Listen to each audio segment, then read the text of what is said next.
welcome to Inside Guelph. I'm your host, Trish Stevenson. Thanks for joining us. It's Wednesday, May the 7th. This is your roadmap to the Royal City, where we cover all things local, and you can only find this kind of content right here on Rogers. Today's show, we have some health and nutrition facts. We're looking at the greens. We also have a track and field festival. Chris is here with all those details. Starting us off now, it's Wendy and Sarah with Toastmasters, our Guelph public speakers. How are you? Good morning. How did I do there? No ums and ahs? That's not bad? It was very great. Okay. Okay. I was very conscious. Yeah. A sweaty public sweeters beside me. Got to do it right. Right. So people who haven't heard Toastmasters, to me, the first time I heard it, I thought it was a giant party or making toast with drinking. That's not what it is. What is Toastmasters? And why the name? Yeah, we'll go with Wendy. Sure. Toastmasters, it started in 1924 by a man named Ralph Smedley, and he was the director of education at the YMCA when it was actually called Young Men's Christians Association. And Toastmasters at that time, they were the people who gave a toast at a banquet, and they also introduced speakers.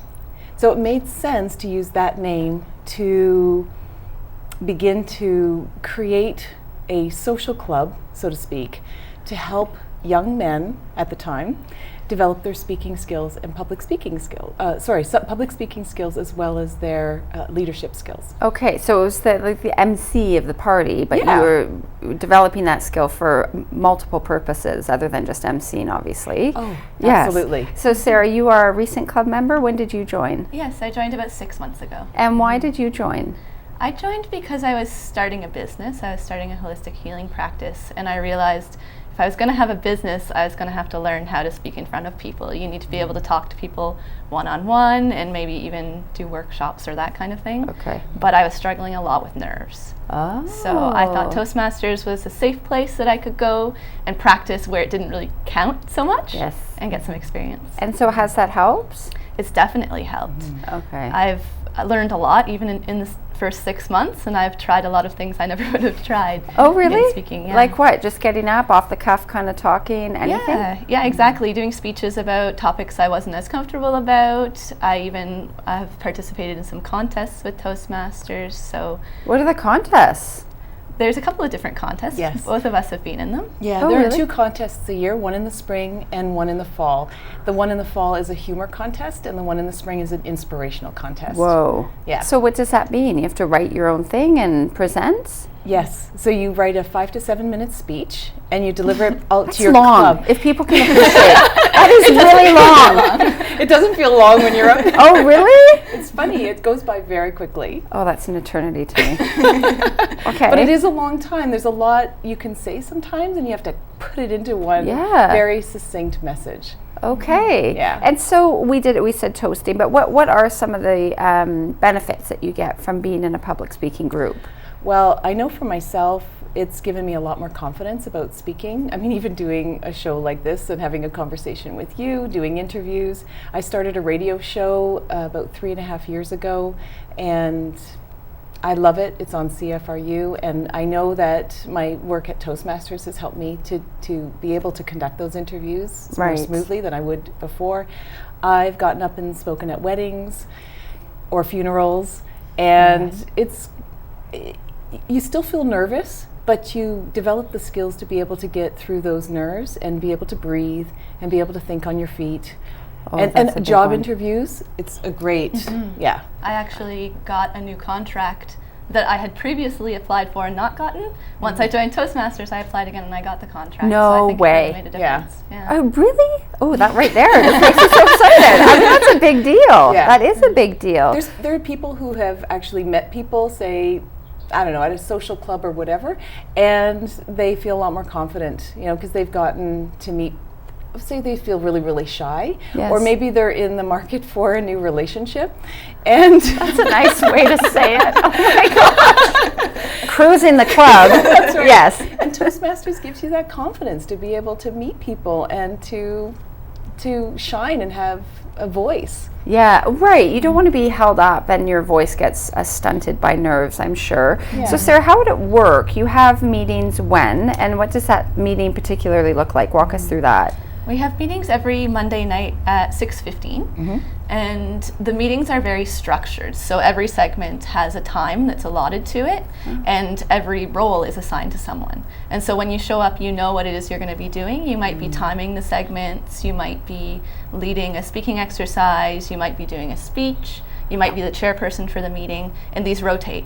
And so the meeting goes according to the schedule, and the people stand up and do their roles, and it gives everyone an opportunity to be prepared for the role they're going to do and to take on different leadership roles or speaking roles. Okay. Do you have to go every Monday? No, Is that for not it to work? necessarily. Okay. I think the more you do it, the more practiced you become. Of course, it's just like any skill that you're learning. The more you practice, the better you get. A huge component of our program too is evaluations. We evaluate our performances. I know it sounds scary in a very Poor people show up, they're nervous, and then you judge them. Yes. Okay, in a nice, pleasant way. In a very constructive way. We're there to help motivate each other, to learn, to grow, and it's a very fun, very supportive club. Okay. Yeah. Is there room for guests if you're just trying to figure out this is what you want to do? How would that work? You just come and show up. Okay. And we ask our guests at the beginning and the end of the meeting to introduce themselves if they want. Okay. You don't have to. That's the beauty of it. If you feel confident enough to join into the meeting, great. If not, you can just stand back and watch. Okay. And then you sort of say how you felt at the beginning, at the end. You have an opportunity to stand up as a guest. You bet. Okay, Sarah, you mentioned it was a safe place. What makes it a safe place? I think one of the biggest parts has to do with the evaluation. We're always encouraged with the evaluation to give primarily positive feedback. And so people start to realize their strengths, and it gives them more confidence just to stand up and be more comfortable speaking. No one's going to give you feedback that's hurtful or that's going to set you back. The helpful feedback or the negative feedback is usually just small pointers about something that you could easily change in your next speech. It's not Debilitating. your flaws. Yeah, you suck, don't come back. No, it's all like, nothing like that, nothing like this. Okay, so how do we join? Well, you just show up to a club, and our club that we're representing today is called Guelph Public Speakers, or GPS Toastmasters, and we meet on Monday nights at 6:15 at the Guelph Community Health Center downstairs in the basement. Okay. And you just come. There's going to be someone there that will help you, walk you through membership, and when you begin, you also have a couple of manuals that will walk you through it. Thank you, ladies. Lovely to have you. We're going to take a short break. When we get back, it's health and nutrition tips. See you in a minute.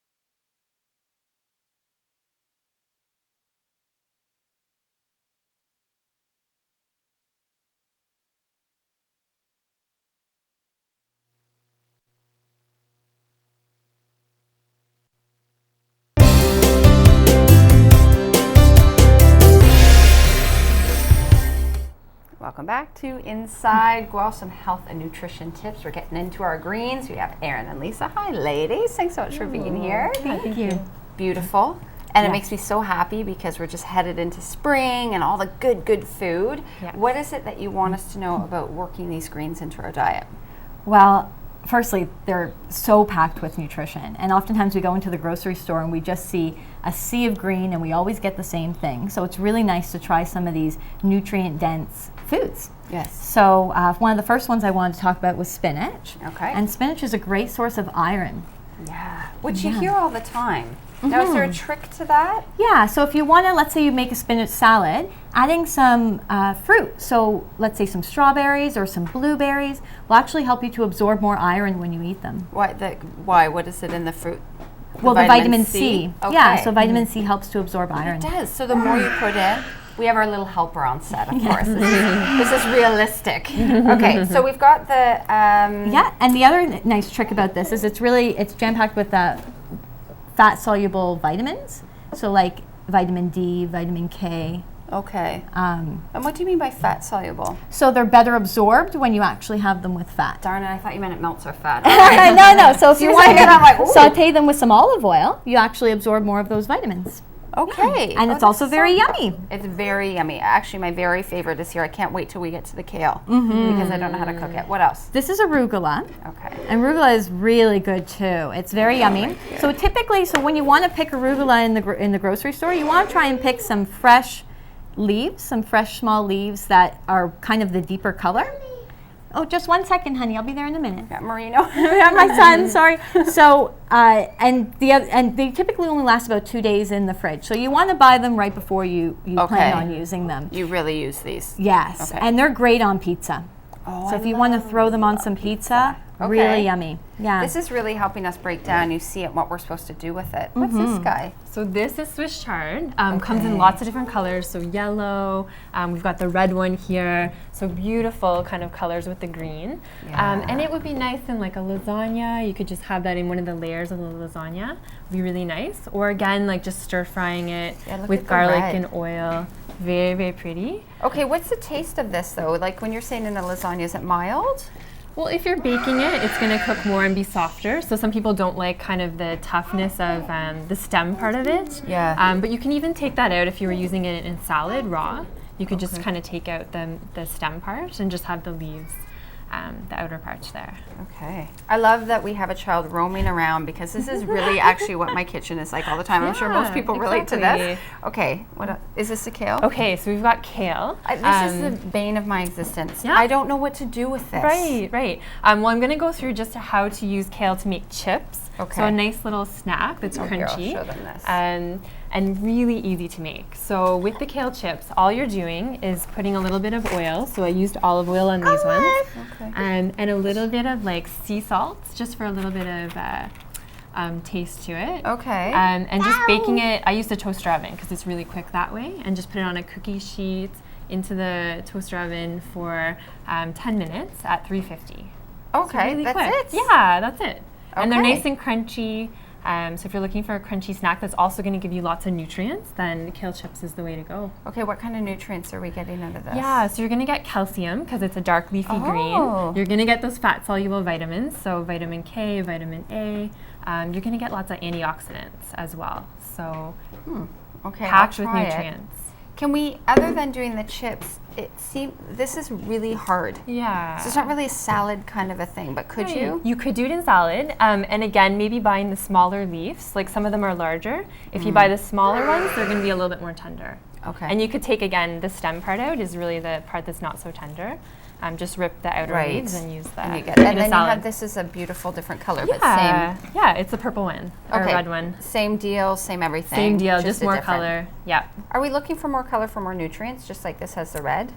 Yeah, like if they're deeper colors, it's probably going to be more fresh. So yeah, it's a good idea to look See for if the you guys deeper can kind of see that. It greens is or the deeper darker. reds or purples. Okay. And then we've got that guy. Yeah. Well, I don't know what that is. So I recently tried this one. This is collard greens, and they're a beautiful leaf. It's sort of like a white stem going through it.